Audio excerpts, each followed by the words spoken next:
Shalom, this is Levi Shore. Welcome back to Sweet and Good Torah. So we're going to do something really exciting today. We're going to talk about the solar eclipse. It's coming soon. So it's going to be on Monday, April 8th. If you live around me, so if you live in Baltimore, it's going to be at its maximum around 3:15 p.m. But we're going to take a look at the map of where it's going to be across the United States. It's going to be on the 29th of Adar Sheini. Very interesting. It's going to be Yom Kippur Katan. It's going to be right before Rosh Chodesh, the first of the month of Nisan, heading up to Pesach, Passover. All right, so we're going to go through a little of the science first, and then we'll go through a Gemara in Masechta Sukkah and the Gemara in Sukkah, and we'll see the Torah perspective on the solar eclipse and talk a little bit about the lunar eclipse also. All right, so let me see if I can bring up some of the science here on the screen. Let's see what we can do here. Okay, so what actually causes the eclipse? So scientific approach is this, that what's happening is the sun and the moon, and the earth, everything's in their orbits. So when the moon's in its orbit and it's in front of the earth and then it's blocking the sunlight, what it's gonna create is the moon's gonna create a shadow on earth. So you're gonna have the totality, you're gonna have here the umbra, the total shadow of of the moon, and that's going to be the total eclipse. And we'll see the map of where the total eclipse is going to be. And then as you move away from that umbra, you get the penumbra, where the rest of the sunlight fills in a little bit. So it's not a total shadow, it's a partial shadow. And we'll see how that works on the map. And then just to talk about it real quick, so the lunar eclipse is going to be when the Earth is going to be in front of the moon, and then the Earth is creating a shadow on the moon, and then that's when the moon is going to be blacked out. Here we're going to see the shadow of the moon in front of the sun. Okay, so let's take a look at a picture real quick of what it actually looks like. And let me put this one away here. Okay, so let me bring up this other image of the actual eclipse itself, and we can take a look at it. And to give you an idea, what's happening here is the shadow of the moon, because the sun's behind the moon. The moon's all in shadow because there's no sunlight on this side of the moon. And then the moon, it comes on to the sun. And there's different phases of it. I think the whole process, it takes a little over 2 hours for the moon to move, into the path of the sun. And then here, a little over, I think, 2 minutes, we have the total eclipse here. And I believe this is called the corona. You have some of the sunlight coming out on the edge of the moon. And it's pretty incredible. It shows you the brilliance of the Maisa Bereshis, of Hashem's creation, that even though the moon is much smaller than the sun, it's at the perfect distance that the moon can eclipse the sun. And then the earth and the sun are also at the perfect distance, and then the sun can eclipse the moon. It's pretty incredible. It shows you the beauty of creation. All right, let me put this away right here. So let's take a look at the actual path of where it's going to go across America. It's going to come out through, I believe, through Mexico. Then I think it's going to go up America and then into Canada. I think I have it the right way, but I apologize if it's the other way. Okay, so this shows the path of totality. So this is where you're going to have the umbra shadow. And then what's interesting is then all this on the map here is showing where you have the penumbra. So here it's like from here, everything in here is going to be totality. And then here is like up to like 95%, totality, 90% totality, 85% totality. So here I live in Baltimore. So here, Washington, D.C. and Baltimore, we're going to be close to 90%. It looks like we're about, let's say, like 88, 87% totality. So the moon's going to block most of most of the sun. But here it's interesting. So like Fort Worth, Dallas, Waco, they're going to have a total eclipse. Austin's in there. Looks like San Antonio's in there. Let's see. St. Louis is slightly off, so they'll have almost totality, but they'll be slightly off. Indianapolis looks like they're going to have total. Cleveland, they'll have the total, the totality, total eclipse. Detroit's just off. Looks like maybe they're at like 98%. Buffalo will be in the path. Rochester, Syracuse, Toronto, Burlington. Very exciting. Montreal looks like they're in there. They made the cut. So it's very fascinating. That's going to be the path, and then you can see where you are on the map, or if you're around the world. Okay, so we're going to take a look at the Torah perspective. We're going to bring up the Gemara here, and we're going to see that, it's very exciting from the scientific perspective. It's interesting, But what does the Torah actually say about a solar eclipse and a lunar eclipse? What's the Torah's view on all that? So let me bring up the actual Gemara here. So we'll take a look. We'll go to, so this, if you want to look it up yourself, it's in Masechta Sukkah. It's on 29. It's interesting because it's on Kaf Tes, the 29th page of the Gemara, and it's going to be on Kaf Tes Adar. It's going to be on the 29th day of Adar this year. I don't know, big stuff maybe happening. We'll see. So Tana Rabbanan, so the rabbis taught in a brisa, Bisman shehachama lo ka, that when the sun is struck, when the sun is stricken, that, basically it's saying, when there's going to be an eclipse, but it's using a different language here. It's using a language of like punishment and justice and din, that Hashem's like punishing the sun in a sense. He's getting rid of the sun. So Siman Ra, l'chol ha'olam kulo. Uh-oh. So if there's a solar eclipse, that is a bad sign, evil sign for the whole entire world. So watch out, folks. But it's on the perfect day. It's going to be on Yom Kippur Katan. There's a lot we can do about it. So mashal. So he's going to use an analogy. So lama hadavar dameh. To what can we compare this to? What's an analogy that we can compare this to? So lamelech basar radam, a king of flesh and blood, a human king. Sha'asa su'uda li'avadav. So he makes a great feast. The king makes a great feast for his servants. V'hiniach panas lifnehem. And he's going to place a lantern before his servants at this great party. So ka'as alehem, but he becomes angry with them.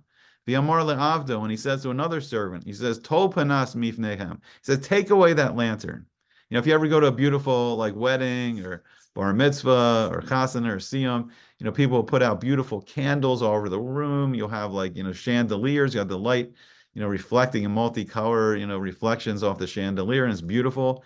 And then, but here, the solar eclipse, it's the mashal, the king's taking away the lantern from his servants at the party. He says, "V'ho shiveim b'choshak," and let him just sit in darkness. So Hashem's taking away, Chas v'shalom, he's taking away the light from us. And it's actually, it's a siman ra. It's like it's a bad sign. Like Hashem's like not so happy with us. It says the king gets angry. So let's go on here. So it says Tanya Rebbe Meir Omer. So it's taught in a brisa, and Rebbe Meir says, so kol zaman shema oros lokin, any time that the heavenly lights, that they're stricken, anytime there's an eclipse of the sun or the moon, so siman ra l'sonehem sho Yisrael. So that is a bad sign for the enemies of the Jewish people. So you may think, great, it's a bad sign for Hamas. That's fantastic. Sounds good. We got a solar eclipse. It's going to be bad for Hamas, Bizrat Hashem. But unfortunately, no. This is a euphemism that the Gemara uses. When it says the enemies of the Jewish people, unfortunately, it's really talking about the Jewish people, and it's just trying to use a language, because the Tanaim, the great rabbis, didn't like to use a language that's saying anything bad is happening to the Jewish people, but saying, no, this is a bad sign for us.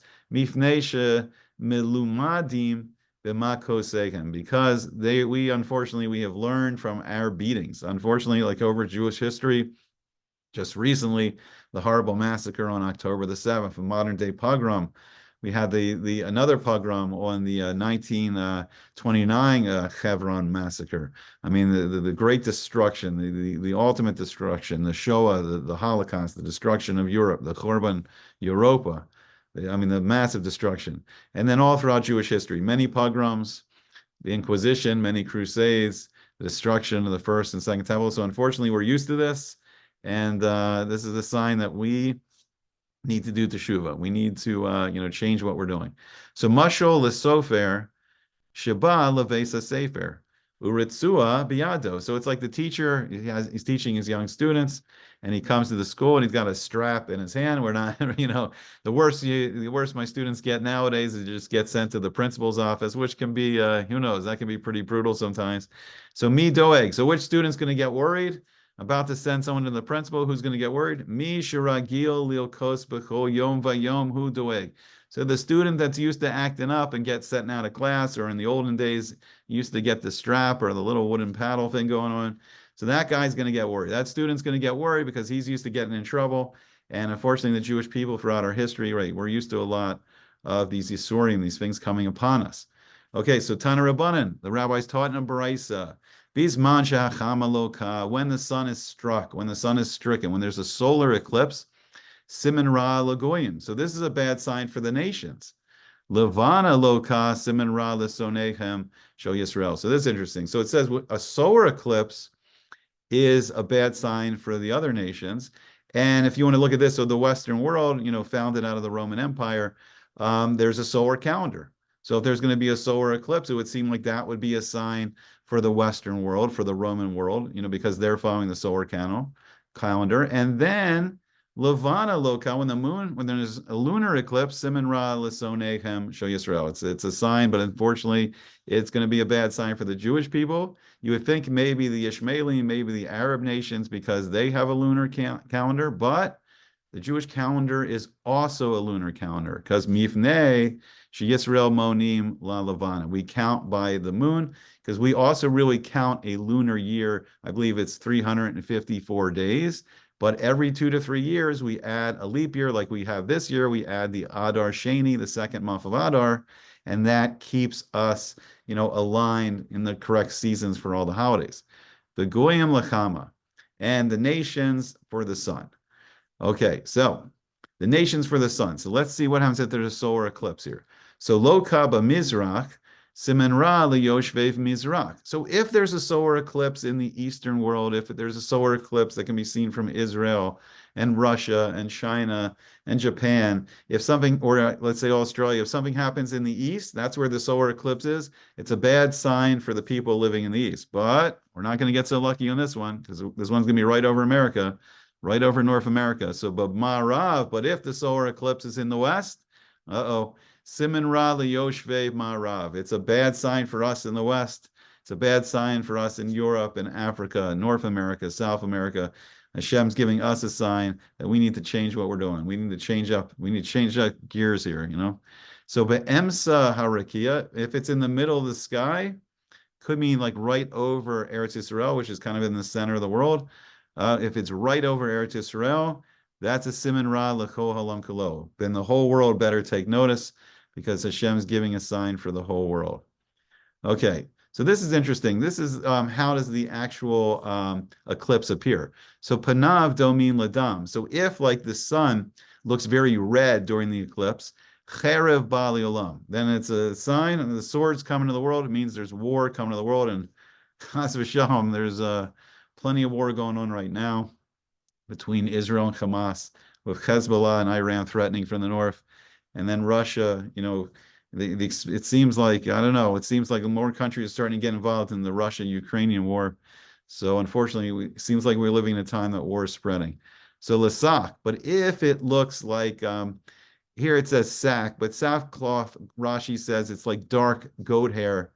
If the sun kind of looks darker, so chitze ra'ah ba'in le'olam. Chas v'sham, that's a bad one. Then arrows of famine are coming to the world if it looks dark. But let's hope that sun doesn't look dark. So lazo, if it's this and that, if it's kind of a dark red, then it's really bad. Cherev v'chitzi ra'ah ba'in le'olam. Then the sword is going to be war, it's going to be famine, and that's all coming. So laka bich nisaso, so poranus shohalavo. So this is interesting. So when the sun is going away, when the sun's like going away, meaning like if the solar eclipse is seen closer to sunset, it means that Hashem's delaying his punishment. Hashem's giving us plenty of time to get our act together. And then, but Yitziaso, but if the solar eclipse is right close to the sunrise itself, when the sun's coming out, Mimacheres levo, then the punishment's coming pretty quick, and we really need to get our act together quickly. V'yeshomrim chiluv hadavarim. And then there's those who say that, nope, switch it. Okay, so that is some interesting looks at what's going on from a Torah perspective a little bit with the solar eclipse. Okay, so it's very interesting month. We're in the month of Adar right now.